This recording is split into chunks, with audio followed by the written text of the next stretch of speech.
Welcome to Screw the Stock Market. Today, we are talking to Sarah Isely, and she is an investor. She's very much focused on passive investing and income for families. But one of the things in her angle that I think is really unique is that she has a big belief and a big focus on how beliefs and mindset and philosophy need to come first before we're ready to start really investing. So what did you think of the show today, Aziz? It was good. It was good. I mean, it was like a great philosophical journey. I mean, really focusing on that mindset part. And I think another part too that we should mention is that she also focuses on kind of coming up with a way to create a work-life balance in our financial pursuits. I think most people kind of get stuck in that grind of like, I've got to hustle 24/7. I got to put my blood, sweat, and tears and everything and push everything to the side. And she comes across as saying, no, there's a way of doing things that's more balanced. You don't have to sacrifice everything, especially if you have a family. There's ways to kind of prioritizing and balancing things out and still make money. And that's what her organization does. It does workshops. It does like various things like that focus on those types of things. So she kind of talks a little bit about that as well. So I thought it was a good conversation, a good discussion. And I really liked her story and her journey of coming into this. Really jived with me. It really resonated with us. I mean, I think it's just a perfect guest for this audience and for this show. And one of the things that I recently watched on Netflix, that show How to Change Your Mind. It's like a mini series that they have, and it's all about like psychedelic drugs, like LSD, and I saw the preview. Yeah, and it's amazing. It really blew my mind because I always thought, those are for bad people doing crazy things and like hippies and stuff like that. And, the show is, I recommend it. It's essentially those. You're recommending the show, not dropping acid. I'm recommending the show, yes. But the show kind of recommends dropping acid. But the point is that like, it really helps people with real mental health problems. Like, and it just has a bunch of case studies of people who like cured their lifelong suicidal depression and anxiety and post-traumatic stress disorder by like taking a mushroom or something like that. And apparently it just rewires your brain. And the only reason I bring it up is because she talks about how rewiring our brain is one of the main first steps that we need to do. And she doesn't talk about doing these drugs, but she talks about like, challenging the limiting beliefs and the programming that we have inside from the time we were children. But sometimes that's really hard. And so, yeah, some of the other things that we didn't talk about in the episode that I think would, I was just taking notes and I was thinking of like, when can I bring these up? So I also want to recommend the book by Hal Elrod of The Miracle Morning, because he talks about some things like that help us to actually rewire our brain and overcome our beliefs and our maybe our incorrect way of thinking, that little voice inside of your head that says you're not good enough or you're too dumb or you're a fraud. And so he actually talks about how affirmations and some of these routines that he has in his morning routine help us to train that mind, that voice in our mind, to shut up and to start saying, yes, you're capable, you deserve it, you can do this. And that's better, right? And so anyways, it's just an exciting show. I hope you guys get a lot from it. And just again, to give some context in how we're doing these shows, we're trying to do kind of a series of shows that are so the shows that we're trying to do are starting to fall into buckets. And we're seeing that a lot of the shows will either fall into like the wealth path episode, right? Hey, you can invest in real estate, you can invest in stocks, you can invest in crypto. Some of the episodes are like toolbox episodes, like Chip Emily's debt navigation tool, or the one with Daniel Blue on how to unleash the retirement account that you have into a solo 401k. And these are all toolbox things that we all need to have awareness of, to say, hey, this is a way that maybe I can find some money to invest and grow my wealth. And then we have episodes like this one that are more mindset and kind of philosophy episodes. So anyways, we're starting to figure this out as we're getting into it.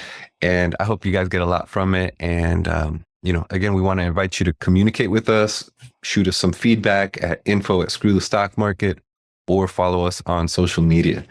And the links will be in the show notes. So thanks again for tuning in and enjoy the show. Sarah, we are so happy to have you here with us today on Screw the Stock Market. Welcome to the show. Thank you. I'm so excited to be here. Very happy to have you. Thanks, guys. Can't wait to chat. All right. So here we are. I was telling Sarah before we hit record that we've had a lot of episodes over the last several weeks where it's, hey, invest in this, or here's another way that you can make money. And those are all good episodes. But I think it'll be refreshing to have a slightly different angle on the same idea of wealth building, with the topic that you're bringing, the angle that you bring to it. So we'll get to that, but we're really excited to have you, and it's exciting because it's different and it's very important. It's something that I think we all need to remember is why we're doing what we're doing and what are our real objectives. And so, Yeah.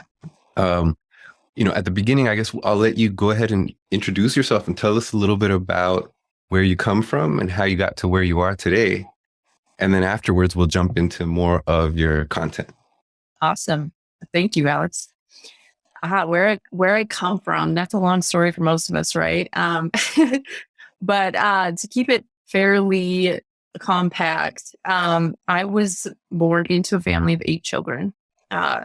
Amazing parents. They decided to have 8 of us. So, as you can imagine, we weren't exactly rich. There was a lot of sharing and my parents, we'll talk about this later. I do think that some of these wealth building strategies and the way we look at money is generational, right? My parents were hard workers. They provided for their family. They loved us. They took care of us, but we didn't have a lot. And so another aspect of my story is I grew up kind of in that poor, we were also religious, and the religion I was in had this kind of poor mindset. And in contrast, I had a wealthy family. And my grandma, actually, she was an amazing person. She borrowed $200 and she started selling vitamins and books door to door, right? But I grew up with this contrast of wealth and poor and a bunch of money beliefs that come into play, when you're in these situations that you don't realize. And so as I got older, also one aspect of religion is women are not expected to, or the one I was in, we weren't really encouraged to go to college. We weren't expected to do much besides have kids and take care of the house and all these things. And I always had this rebellion against that, right? But as a child, you grow up the way you grow up. And so I think it's hard as we're growing up. A lot of times you just feel wrong for not fitting in to where you're raised. And so I had a lot of experience with feeling like a misfit, feeling like I was less fortunate because I hadn't gone to college and all of these things. And so I think a lot of that impacted the way I navigated financially as I got older. And it wasn't really until I had my daughter that I was like, okay, this is important, right?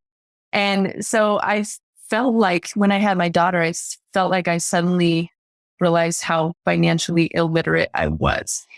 And I think you guys are aware of this. Our society, we are not raised to be financially literate. We're raised to be workers, right? Right. Raised to Go to school, get a job, work, make enough money to survive until you die.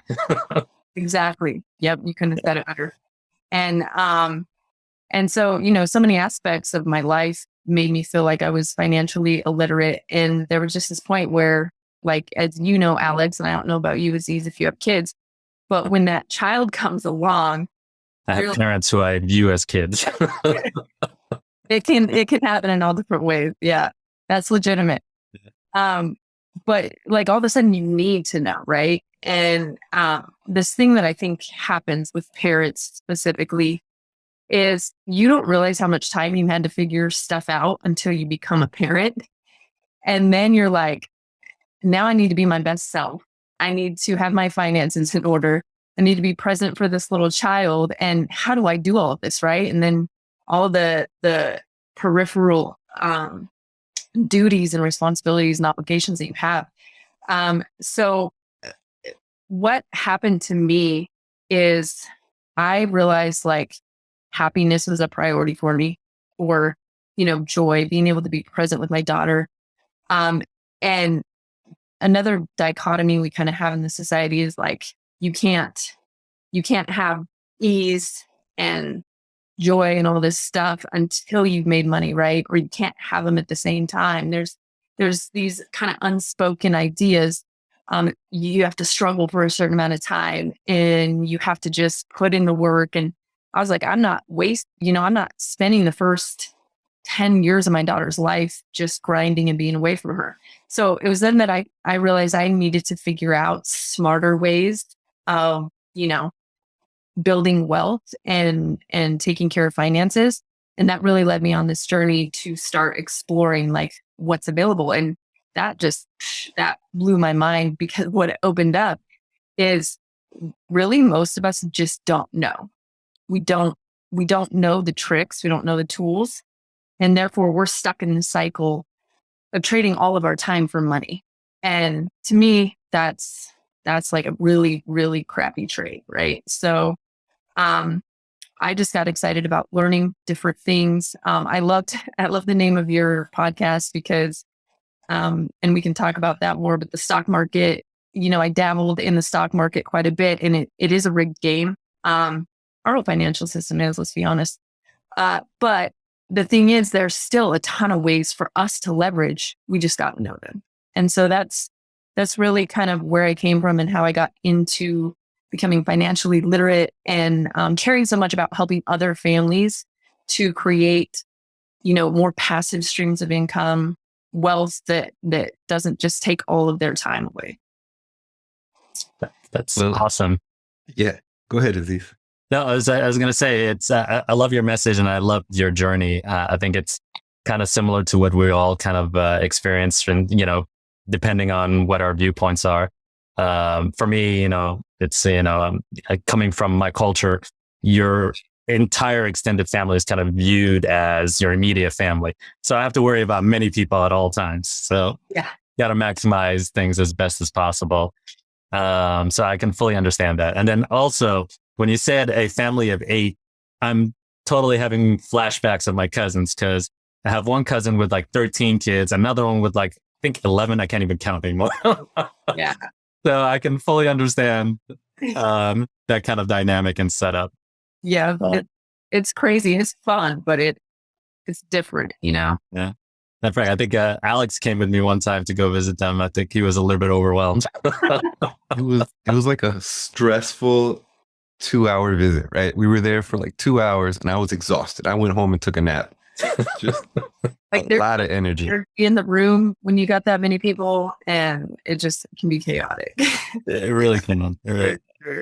But there's a few things too that also really resonated with me, right? First, you mentioned how you grew up with a poor mindset, but you saw the difference in another type of mindset. And that just, I'm assuming you might have read the book, Rich Dad, Poor Dad, which is exactly that, right? He talked about his own family with one mindset and the examples that he saw around him. And it's a nice compare and contrast of like, and I bet you that was really pivotal for you. And even just being aware that there's different ways of looking at the world, because so often we were not even aware that there's other perspectives, right? Yeah, that's so valuable. Yeah. And then the other point that I thought really resonated with both Aziz and I, we've recently, we're always talking about who is our audience for this show. And one of the things that we've agreed on is like, I'm thinking of myself, he's thinking of himself. And it really like, one of the things that really has united our friendship a lot is the idea that we're both children of immigrants in the United States, and that both of us are either, we're too foreign to be like truly American, but when we're with our people in our own cultures, we're too American to be, with them. And that resonates with probably, your idea maybe when you were in this religious world and there was stuff that you felt like you didn't quite fit in. So we're just happy to have you on the show. And yeah, let's jump into it. Let's talk a little bit more about, what you want us and our audience to take away from our time together. So we started down this journey I think the three of us are on this journey together. Tell us a little bit about some of the main takeaways that you've learned so far as you've walked it for a few years now. Financial freedom journey. Okay. So I would say one of the biggest takeaways that I have is that money and the amount of income you will experience and enjoy has a lot more to do with your beliefs than it does with your skill sets, your education, you know, your hard work ethic, and all of those can play a part for sure, right? But honestly, I had to debunk that for myself, right? And I realized that was very subconscious belief set that I had entrained into me to think that, wealth was, or the amount of money you have was equivalent to all these other things. And what I know now is that it really is equivalent to what you believe, your mindset about it, and honestly, what you believe is possible, right? Because when you can open yourself up to the possibilities without that, like, oh no, that's just for these people, or, oh no, I can't do that until I have this. I had a lot of that, like, well, yeah, but that's not available to me because of this and this and that, right? And I think a lot of people have that. So I really went through that journey of kind of rewiring my subconscious belief system to wire for, there's a lot of buzzwords, abundance, wealth, any of these things, but it is a real thing, right? Because your beliefs and thoughts lead to the actions you take. No matter how you view that, like it's just the facts, right? So that was a big one for me. And then Stop you real quick before you continue, because I have a few stories. Because over the last few years, as I've really started to network more and be in the room with people who are doing some things that are just amazing, right? And every time I'd come back to my friends and I'd be like, hey, I met this dude who did this and it's amazing, and now he's a millionaire, And I remember with some of our friends that we have in common, Aziz, they'd be like, oh, but he's white, or, oh, but he, it's different for him because of this. And immediately I'll get pushback exactly along those lines of, it's available to them, but it's not available to me because of this.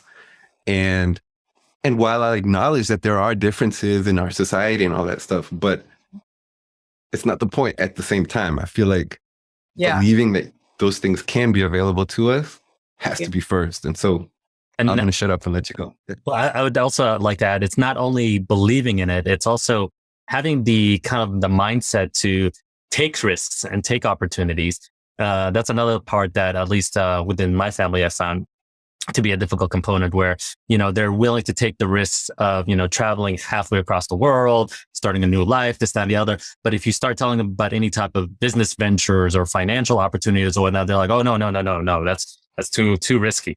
Yeah. Just leave it in the bank, or, better yet, keep it under the mattress. That is so interesting. Oh. Yeah, that is a huge risk.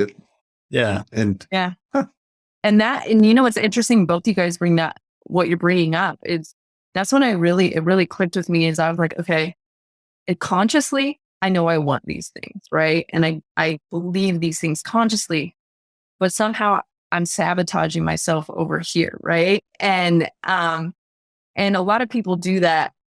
They sabotage themselves both consciously and unconsciously, right? For me, I saw that disconnect, but it's true. Like a lot of my friends, and the other thing that we'll do is we'll give ourselves a like pseudo belief to cover up the subconscious belief, right? Like, oh no, well, you're not contributing to society, right? Like, I believe in contributing to society. To me, that's a pseudo belief that covers up the belief of like, or just the fear, right? It's the fear or the belief that it's not available to me. And it's, a lot of these beliefs are in subcultures, like the blue collar subcultures, very much so, like, honor in their job, right? And my husband is actually one of the blue collar, like, I do hard things, I do these cool things.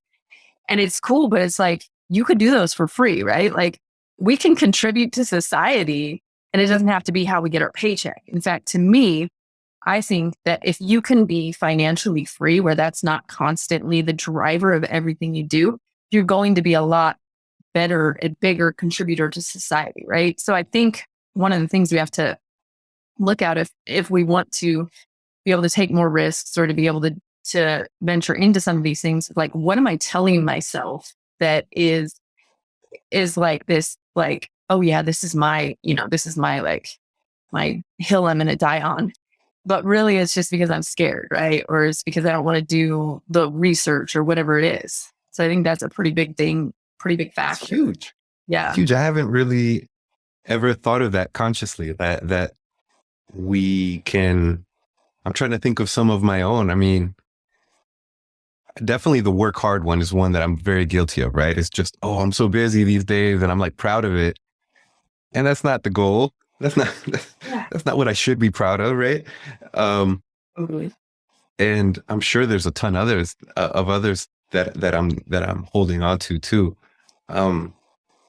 So, I guess I'll also kind of just connect it to some of the other episodes that we have that have been, I guess, recent episodes where some of the folks have talked to us about the importance of systems in investing, right? And how the emotion, and this might be a subtly different topic, but it's related. It's just the idea of how emotion can really hurt us if we're not guided by some principles when it comes to investing. And this is probably the same idea, but just on a much bigger scale for anything in life, right? Like our emotions and our beliefs. So how do we conquer these what do we call them? These incorrect beliefs or these limiting beliefs? Yeah. Some people have a problem with the word limiting belief. I think that it's kind of like rewiring, right? I think first you have to be aware of them. And that for a lot of people is the hardest part, right? And especially when we're in this hamster wheel that is like American society, right? Where you get a job, you buy a house, you're tied to the mortgage, the car payment, you have all the family obligations, the school, this and this and that. Like, you don't have time to stop and think, really, right? And so I think for me, that's a reason I'm very passionate about helping families, because I think it's an extra level of no time to think. But it's interesting because we are kind of conditioned to believe that everything else is more important than us, right? Like, but at the same time, there's no denying that we are really the only asset that we have. Like, if your brain doesn't work, you can't do anything. You can't even do a job. You can't go to school. You can't, if your body doesn't work, you can't move. Like, we're told that we're not told, but like subconsciously we're taught to neglect this or outsource this or, do things for everyone else to get ahead or all of these things. But there is so much value in taking that time, especially when you can get the awareness where you're like, I want to go here, but somehow I'm stuck here. And that's what it was for me. It's like, I feel stuck here, right? And I think one of the things that's really important to this work is you have to realize no one else can do it except for you, right? It goes back to what we were talking about earlier. A lot of us feel stuck and we want to just say, well, it's my circumstances, right? And definitely, admittedly, some people have way more difficult circumstances than other people, right? But you always have those amazing stories where somebody came out of like the worst possible situation and, did this amazing thing, built their own millions. So we can't say it doesn't happen. We can't say it's impossible, but we want to tell ourselves that because for some people it is harder than others. But when you really get to that awareness where you're like, I feel stuck, but I know I'm not, right? Like, which for a lot of us, that stuck feeling came from when we were a kid, came from your parents saying, we can't afford that. Came from your parents saying, you got to go to college to ever get a good job. And shout out to our parents because they were doing what was best in their time, right? And one thing I think that we have to acknowledge is that opportunities change over time, right? Like, there are different ages throughout time. If you were born in the agricultural age where it was all family wealth, like you literally had to be born into the right family. If you were born in the industrial age, there were certain things. And I don't know if you guys know who Myron Golden is, but he has a really good YouTube video on this. But there's certain aspects of it that are kind of like, yeah, at one point you did have to go to college to get a good job, right? And we didn't have the internet even like 20 years ago. So the opportunities right now, even though we're in a bear market and a recession, all these things, the opportunities right now are like far beyond what they were 20, 30 years ago. So we have to acknowledge that, our parents may have given us these limiting beliefs, but that's okay, right? Because that's what they knew. But you still have to say, hey, if I want to have opportunities, if I want to build wealth or want to do whatever thing I feel like I'm too stuck to do, I might have to go back and rewire those beliefs. And really, once you can get into where you're safe with that, you're okay with that, and you can see it as actually one of the most powerful things you can do, then it becomes easier because you look at where you're stuck, you figure out why, you're like, okay, I'm stuck here. An example is the hard work thing. That's been a big one for me, right? My parents were hard workers. My grandma, she did amazing things. Like she started with $200 and now it's a publicly traded company with over 140 stores, built wealth for her kids, but she didn't have the internet. So she had to work 10 times harder, right? She had to go door to door. So for me, going in and being like, okay, like I started to be aware that I make things harder for myself. I build up this big, rather than looking for the fastest path, right? Like we can all do it, but I'll think of, I need to do this first. A lot of people do this. I need to build a website first. I need to do this. I need to do that, right? Really, you just need to get in touch with the right people and get the word out there and see if your idea, is a moneymaker, whatever it is.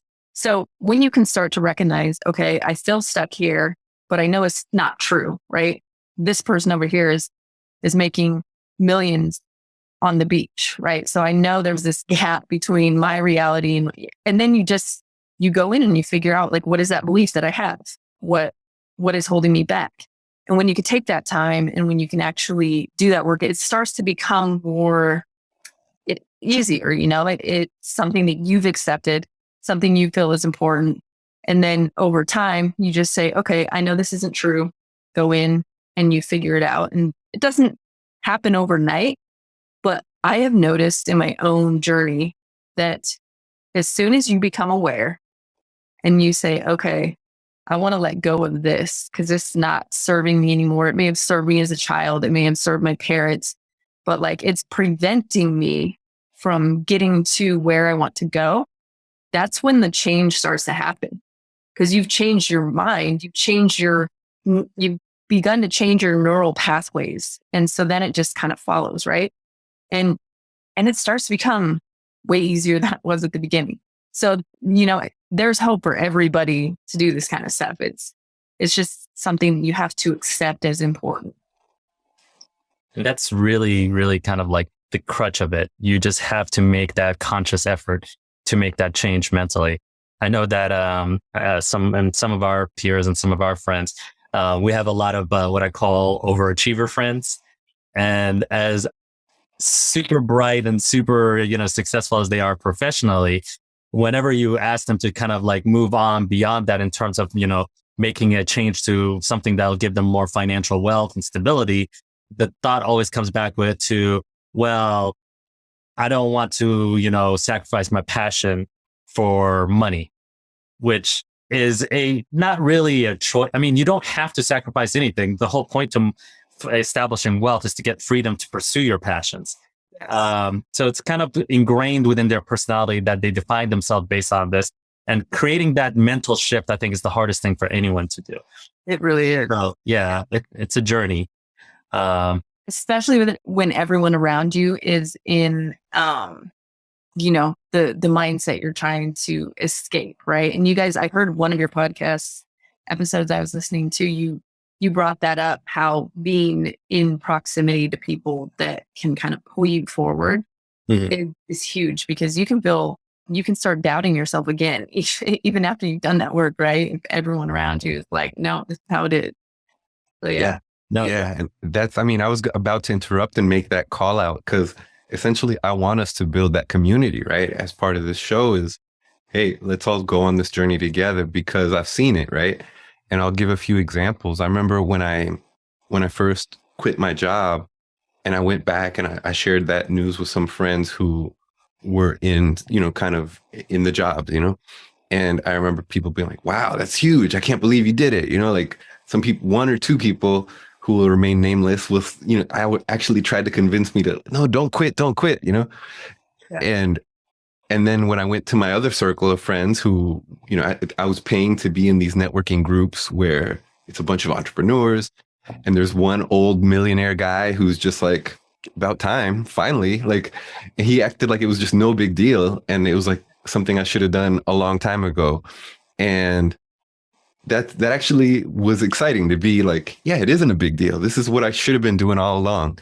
And it means a lot to be in those rooms. And to the point that you were talking about with awareness in those circles, when you're in that group where you have that accountability and similar kinds of perspectives, I think sometimes it's easier for someone else to reflect those what you called pseudo beliefs back to you. You're like, oh, you're looking at it that way, but it's because of this.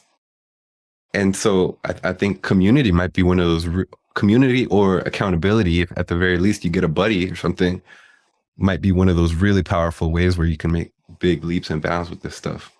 I could not agree more. And you resist that at first, right? Like when you're starting out, you're like, nah, I'm just going to figure this out. And I think no one wants accountability. Yeah. But also like, you just don't see the value until you have experienced it, right? Of being in rooms where these awarenesses are just normal, right? Like the old millionaire guy you're talking about, he's like, yeah, like, of course you can make more money not being in a job, right? I know that. I've been doing it for years, And so like there's something about that normalization of wealth and of the journey and of all of these things that it's so impactful. I don't think I could have done it without that, I mean, and when you're first getting started, you don't always know where to go. And sometimes it's really expensive, but I would say investing in yourself is truly one of the best investments you can ever make, because that's where anything in your life is going to come from, that's good, like that you have power over.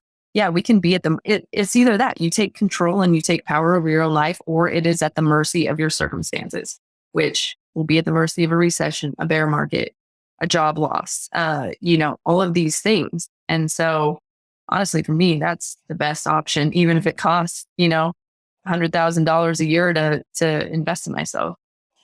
And I think that's a key thing to also kind of emphasize, the whole concept of investing in yourself. I think a lot of people don't really fully understand what that means when people tell them to invest in yourself. And at least for me, I find that in the concept of investing in yourself is one, taking the time to kind of get yourself into the right mindset of what it is that you want to do. So investing your time into what it is that you want to accomplish. And then two, I think investing in the resources that you need, mostly educational, finding a mentor. And I don't mean like educational in the sense of like going to like formal school, getting a degree kind of, but like actual practical educational books or courses or programs that focus on the specific area of what you're trying to accomplish. And I think that's really, really pivotal, and that's super undervalued and overlooked a lot of times. I think a lot of people see a lot of these like mentorship programs and training programs and they think that they're scams, but they actually work. I mean, Alex is like a key example. I mean, he took one and now he owns, multiple apartment buildings, and it was directly because of that course. Absolutely.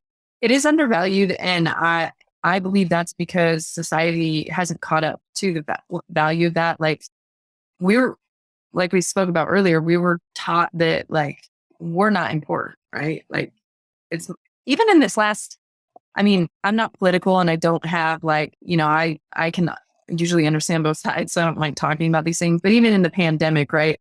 Like it was like one of the narratives I didn't like was it's more important. Everyone else is more important. Right. And it's like, we're taught that investing in ourselves is selfish. It's a privilege, but I think it should be essential. Like, just straight up, if you want a good life, consider it more important than your car. until have invested in yourself enough to like make the car easy. Like, just these little shifts in our way of thinking can be a big difference. And being in these circles really, really brings that out. No, it really does. It really does. And I'd actually like to take also this time to kind of go back to what we were discussing earlier. We kind of went on to a little tangent here in terms of our philosophies and mindsets, but back to your story. You made this conscious effort to make us change your mindset, and explore these new opportunities. So what did you do? Where did you go? What happened? So I was, I was in business with my family, and I have family business. I don't know if you guys have ever done that, but you understand the family dynamic. It's not easy, right? And so I just got to this point where I was like, I know that there's a way to experience more joy in my work, less stress, less friction. And my family is great, but like, I don't, it's just one of those things. And it wasn't necessarily my passion, right? So when my daughter was born, I decided, because travel has always been one of my biggest passions. I love to travel. I think that it's also an essential thing to do. Like, it's so many benefits from it, right? So my initial thing was I wanted to help families with young kids travel better, travel easier, so that they would be more willing to take their kids. And so I was like, yeah, I'm going to go out and start this business, and I'm going to just like, I'm going to show my family, I'm just going to like do great and all these things, right? Well, I would say the biggest thing for me is I got out and I went to go start this and do this. And I was like, oh man, because all of the sudden, well, not all of the sudden, but as I started that journey, I started seeing the things that I was trying to leave behind manifest in my own startup, in my own, passion. I thought was my passion. So I was like, okay, I really didn't have any interest in starting my own thing if I was just going to go down the same road. And like somewhere in me, there was this awareness that it didn't have to be this hard thing. And yet I was making it this hard thing. Right. So that really started my like awakening, I would say, for lack of better words. And it's really been a journey and that's when I started getting coaching, anything from kind of, a lot of it was business coaching. But what I noticed is in business coaching and all of the programs I joined and all of these things, right? I noticed the common denominator was that they would all talk about mindset. And when I first started joining programs, I will tell you, I did not kill it. I was like, I am not getting results, right? And I had this moment where I had joined this pretty expensive program. I invested in myself, right? And I came to this time where I was like not getting results. Other people were, and I was like, okay, you can either blame the program and, be like, oh, this is not worth it. Or you can get yourself an ROI, like somehow, right? Like the investment isn't gone just because you didn't make results. You didn't get results in this certain time period. So that's what really sent me down this journey of trying to figure out like what it was that was preventing me from reaching my goals, which were really like business that I loved, doing something I enjoyed, having more time with my family, living with ease. And so as I explored all that, that also led me into an interest in passive income. Right, going back to what we said earlier, is like you can follow your passion. Like it doesn't, like it can.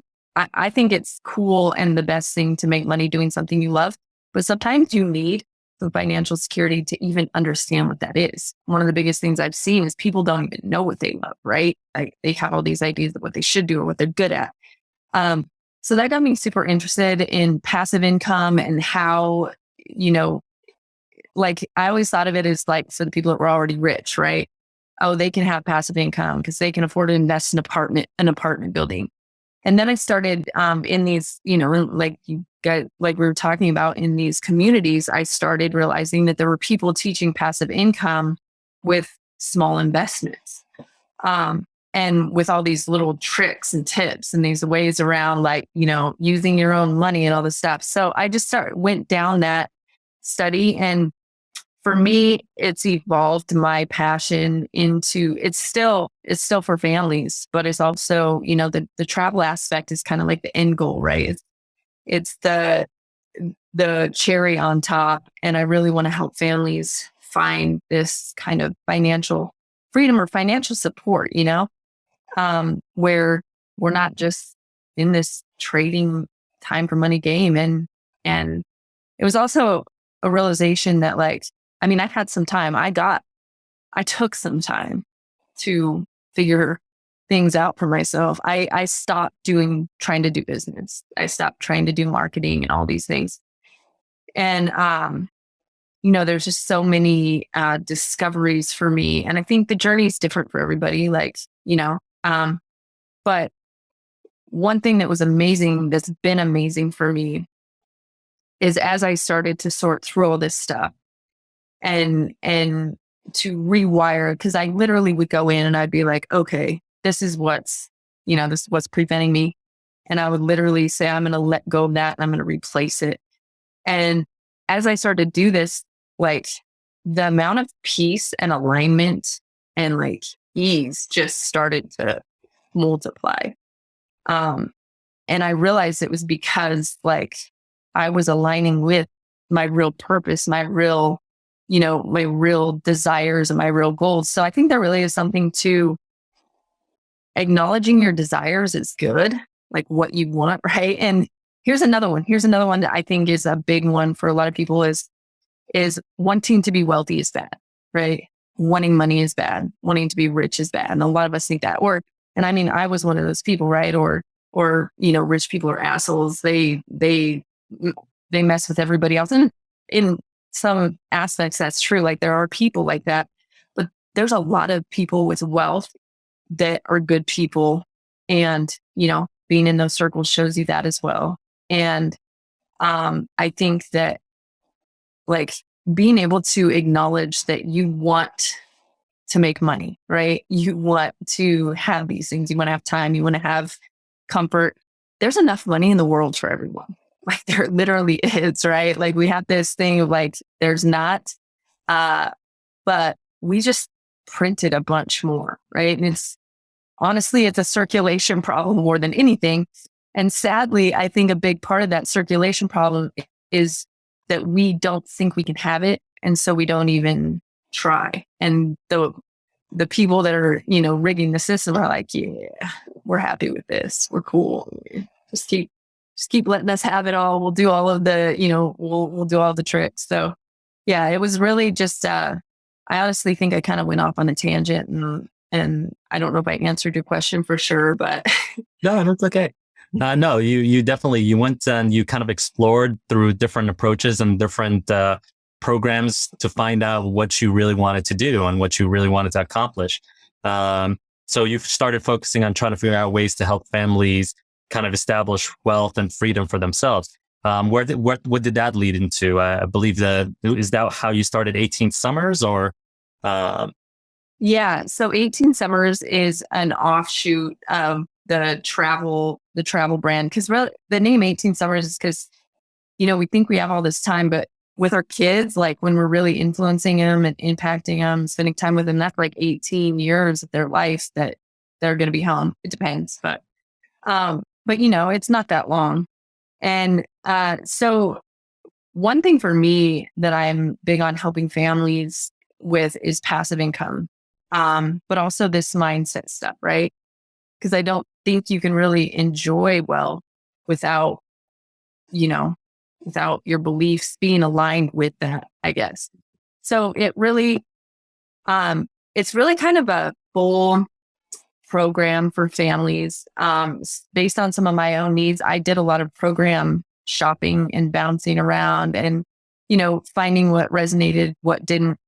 And, based on what I said earlier about families just not having as much time, 18 Summer Society is really just the community, kind of like what you guys were talking about, but a community and a program to help families take this journey in an accelerated way, right? So it doesn't necessarily take you 10, 20 years to really understand what your vision is. And you mentioned that earlier, like understanding what you want is so important, right? Like where you want to be. And here's an exercise for your audience that was really helpful for me. Somebody gave it to me, and he was telling us that his coach, he went to this business coach and he was stuck at like $20,000 a month, and he wanted to get to $100,000 a month, but no matter what he did, he couldn't get there, right? It always ended up being the same. And so his coach told him to go and write down, like take a day, take 2 days, whatever it took, to just really write out his perfect day.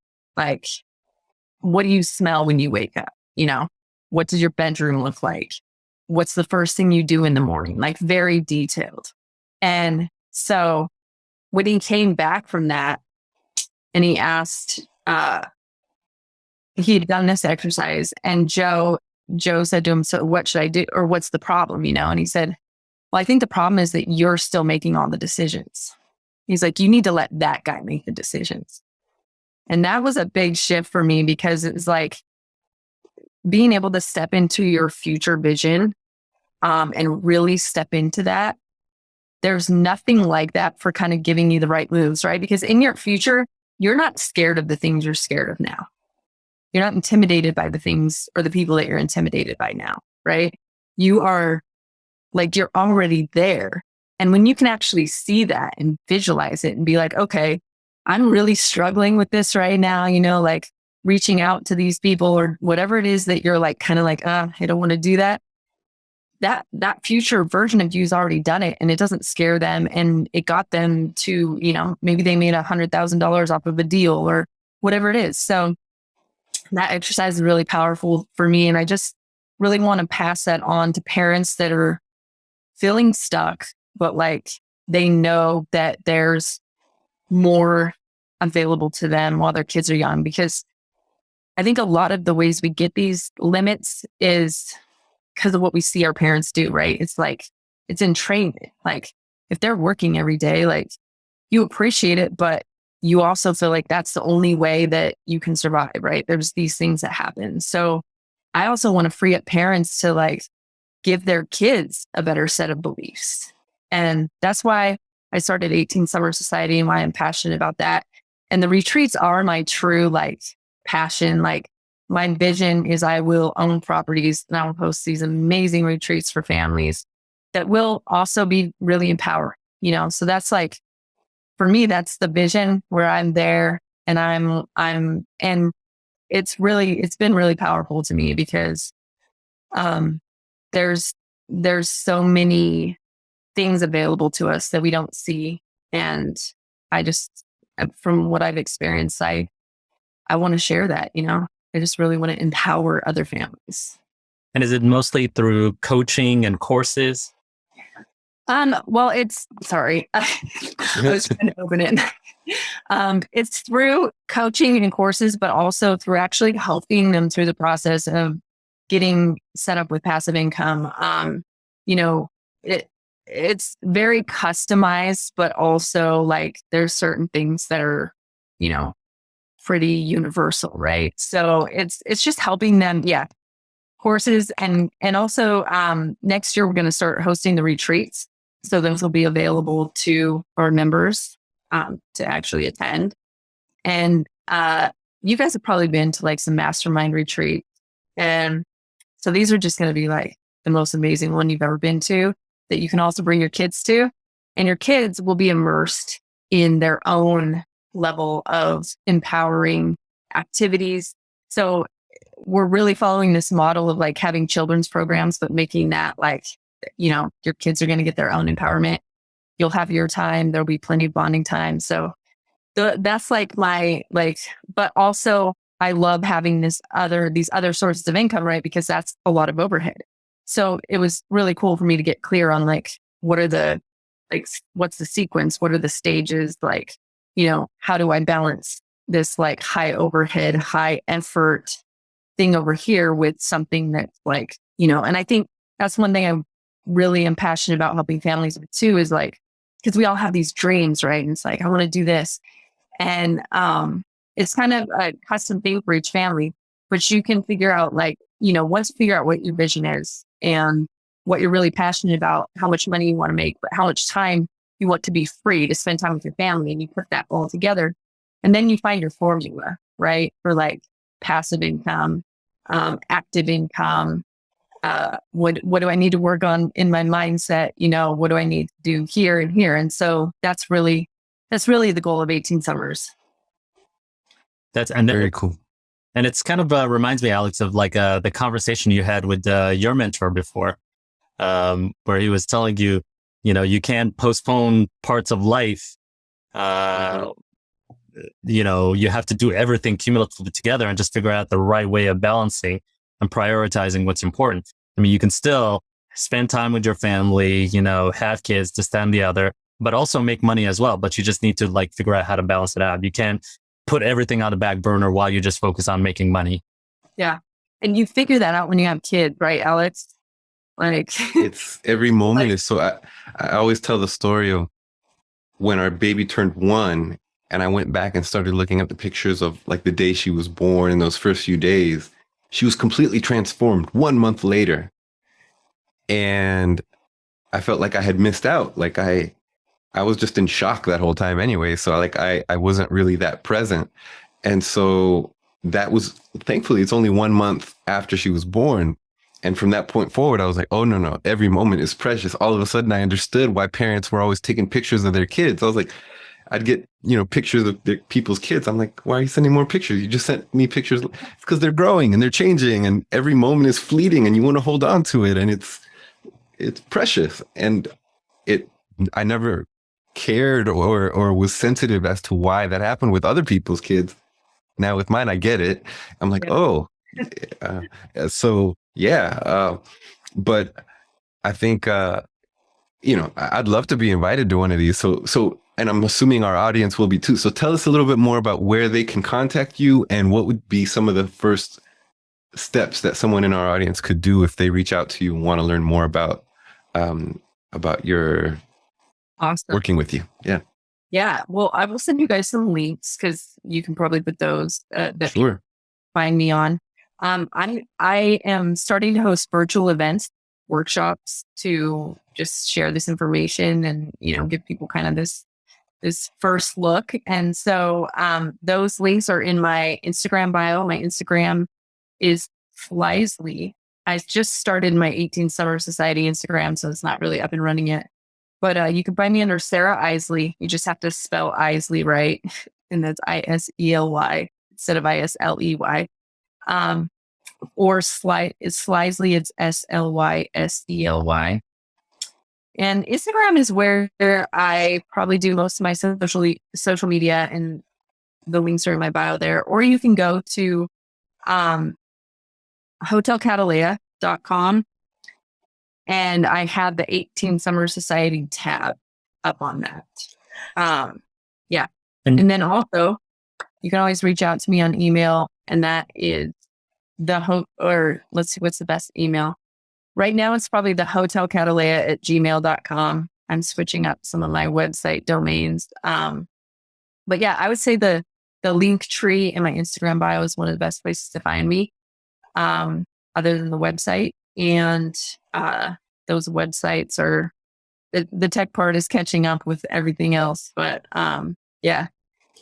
You mentioned earlier that the 18 Summers is part of a larger brand. Well, so my original brand name is the Hotel Catalea. So I'm just keeping that. Catalea is my daughter's name.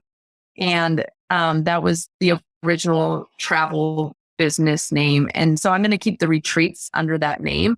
Okay. And 18 Summer Society is just going to be the partner, more the program and the community side of it. Okay. And how these things go. It might all mesh together just to make it simpler. It's kind of a little too complicated right now, but yeah. And is there something that our listeners could benefit from the Hotel Catalea aspect? So the Hotel Catalea aspect is that you will be invited to. Yeah. And it's just a good way. The thing about that is you can just input your information and get on our emailing list right there on the front page. There's also a tab for 18 Summer Society there. And I should spell it for you. It's the hotel. And then it's CATALEYA.com. And so that's just my main website for now. But if I keep referencing Instagram because I have the link tree and it has the links to all of those way easier than trying to type in but I'll send you guys those links too that you can Please. post. Yeah. But I'm excited to be hosting workshops to just, kind of help people with some of these things that we've been talking about today. And share some of those passive income secrets and that good stuff. When's your next Exciting. workshop? The next workshop is coming up on next week on Monday 1st. Yeah. What's the topic on that one? So the topic is just family freedom. Family Freedom Live, or the nomad family type of kind of, the word just slipped out of my brain, but just helping people find financial and location freedom. But where we address kind of like, for me, it's a belief that all families should try to get the passive income streams going. And some of them are a lot easier, a lot lower investment. And then we touch on the subconscious beliefs and, a lot of that aspect of it in the workshop too. So it's just kind of like, yes, get this going, but also, pay attention to this aspect of it. Got it. Yeah. I love it. Well, so you said you listened to some of the episodes. Yeah. And so right now, since we're talking on I can't let you go without asking this question, because again, I really am on board with the idea, the beliefs and the mindset, but how do you make passive income? Okay. So I love this question.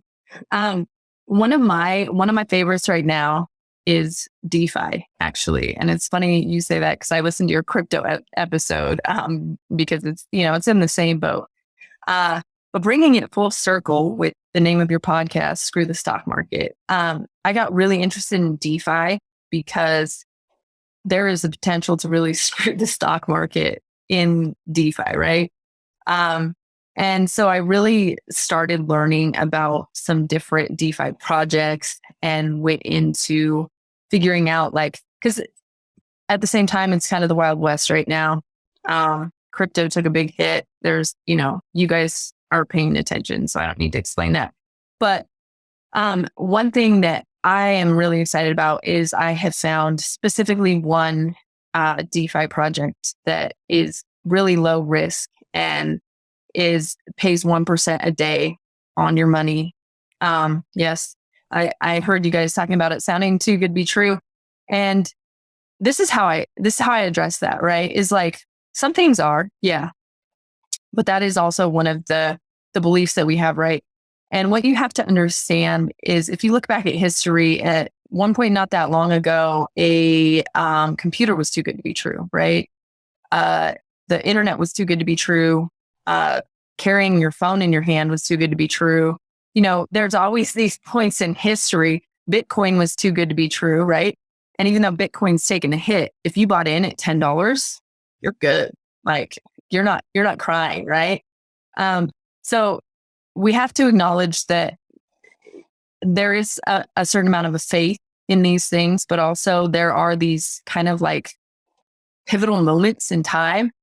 And I believe that DeFi is one of those, because we have the blockchain, and then unless somebody can destroy that completely, it can't be unseen, right? And as much resistance as there is in the market, from the Fed, from all these things, from the banks, I'm sure there is, to me, it's going to be the future, right? There's so many positives about it. And one thing that's super exciting about it is the word decentralized, where instead of, all the money being in these centralized banks, which basically are controlled by, one or two entities, have all of this overhead, have all of these rules, have these games, financial games that have been played for a really long time to be set up a certain way. The decentralized finance is a completely different structure, right? So there is the ability to redistribute wealth in a way that we don't have right now. And there are a lot of, I would say bogus DeFi projects that you can lose in, but I mean, really, you see that in the stock market. You see that everywhere. It's all a risk when you're talking about investing. And I'm not a financial advisor, right? Sure. Like that disclaimer. But to me, some of the projects that some of these like very well-known and reputable developers are building are basically like they're rebuilding financial institutions to be for the people, right? And it's really cool because like they don't have all of these other aspects that you have in banking. So where we could maybe put our money in a CD and earn like, 1% interest in a year or 3% or whatever, they do have these structures where you can earn 1% on your money every day. And so we're in one, and even in this low market, and actually, I did want to share this with you guys because I think it's very valuable. There is a time frame now, and I'll even give you the name of it. It's called Drip Network. And I'm sure you've heard this too, is bear markets make the right kind of investors rich, right? And you guys understand the different like semantics of it. But I believe that this particular project is in one of those once in a lifetime to get in spots. And so I look for things like that in the DeFi market. I've lost at some, won really well at some. And then always, I would say my other advice is always like offset your risk, right? There's ways to offset your risk. But one of the things about these DeFi projects is you can get in for a low investment, especially in the bear market, right? They're higher risk than a lot of things, but this particular project is a lot lower risk. But also, on some of your other episodes, real estate investing, that's a way, because real estate, honestly, regardless of market fluctuation, almost always your value will appreciate, right? But it's more of long-term sometimes. Sometimes it's short-term, but a lot of times, like, depends. But it's a good way to offset risk. And again, don't invest in DeFi any more than your risk capital that you have available. But that's one I'm really excited about right now. There's the insurance, life insurance policies that actually, are for your life, not just your death. That's one that is kind of a more offsets your risk as well. So there's kind of like, to me, for me, and what's worked for me, and what I recommend is a kind of asymmetrical risk strategy where you're not just putting all your eggs in one basket. That said, DeFi is my most exciting, thing right now. And I highly recommend people looking into it because I do think it's the future. I don't think, as much as people want to talk down on crypto, and I get it. I know you guys lost, and that, that's a very, that happens. But a lot of times that happens because people invest during the hype phase, right? Yeah. Yeah. And it's not as exciting to invest in the non-hype phase. It's like you don't get that wave of excitement of where you're seeing your stuff go up every whatever. But that's when millionaires are made, and all the millionaires tell you that, right? So I think there is a way to do it in a very a lower risk way that is more calculated, and also just you have to have patience. You have to have a long-term vision. I think to actually make money, and a lot of people invest in these things with a short-term vision, and they're mad when they're not making like a bunch of money in a couple weeks. But I think DeFi is really exciting for people that have the patience and the tolerance for, a longer term vision. And I really don't think it's going anywhere. I don't think crypto is either. I don't know which coins will stay. But the cool thing about a lot of these projects, specifically the one I mentioned, is the developer is legit. And you have to pay attention to that too, because there's people that will do rug pulls, and there's all these different tactics. So I don't recommend people just going in and like finding a project and investing. Definitely not saying that, and definitely not recommending anything because I'm not a financial advisor. But for the space, don't get scared off by what everyone's saying. I mean, people said that about all of the things, right? The .com was not going to stick around. Computers we're going to be useful. You know, all of these things, they had naysayers. So don't let that like be what guides you. Let your, you know, let like your long-term vision guide you. That's a good way to put it. No, I mean, like, it's definitely a good point to add. I mean, like Alex and I have both been in the past burned by crypto, but I still invest in it, you know, and I was doing well until recently, but I realized that's part of, I mean, it's the same with stocks. So it's only a matter of time before things return. And if you can hold through, yeah, you know, I mean, I think the worst move people make is they panic sell. Yes. With anything, everyone, if you panic, yes, Alex, you're panic. Sorry, Alex, I have been there. For real estate, you hold real estate well. It's easier. That's one of the advantages, the fact that it's slow and it's you can't panic sell. It's harder to do that in real. You also have real property, right? Like you could go live there if you had to, you know, like if everything. So that's a cool thing about real estate. Like I think real estate should be on everyone's, you know, investing list. But yeah, it's easier to panic sell these things. And, you know, it's not a game to play like if you don't want to do any research, for sure. You know, you've got to be careful. You got to, you know, there's a lot of scamming in crypto too, which is difficult. And then what I see happening is that those who run the stock market, they're not happy about crypto. They're not happy about this potential threat to, you know, like money being taken from the stock market and put somewhere else. So they're figuring out how to sabotage some of these coins, like the Luna coin.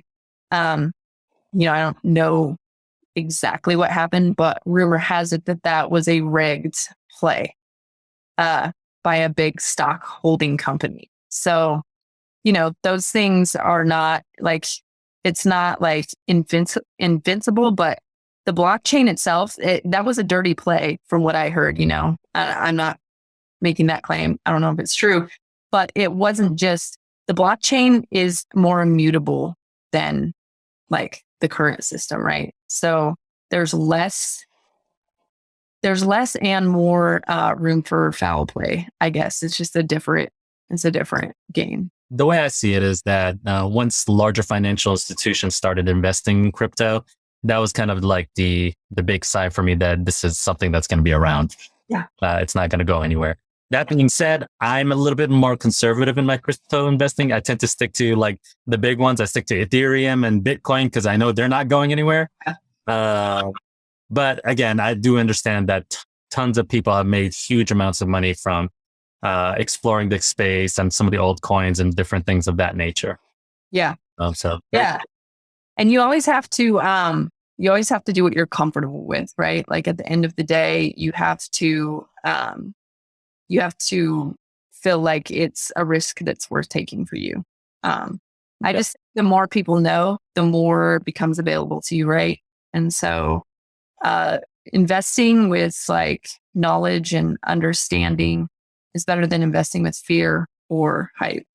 This is very true. No matter what the investment is, yeah. Well, that's a real perfectly, that's going to be a good like soundbite for social media. That's perfect.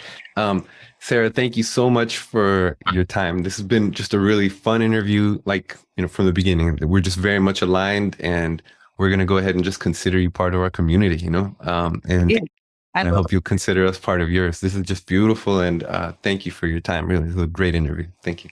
Yes. Thank you guys. It was such a fun conversation and mutual. And please feel free to follow us on our social media. We're getting an Instagram coming up soon.